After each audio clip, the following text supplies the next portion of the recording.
Vadodara NG auto workshop.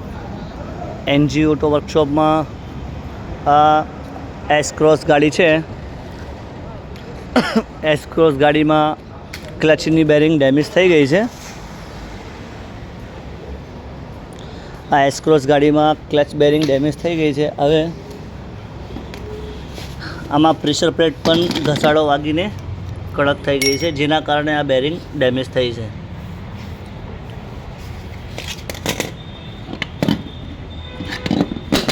આ pressure plate finger કડક થઈ જાય એના કારણે બેરિંગ પર લોડ પડે એટલે બેરિંગ ડેમેજ થાય.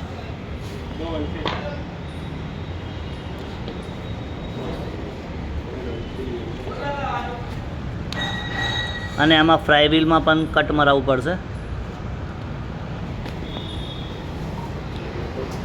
NG auto workshop Vadodara.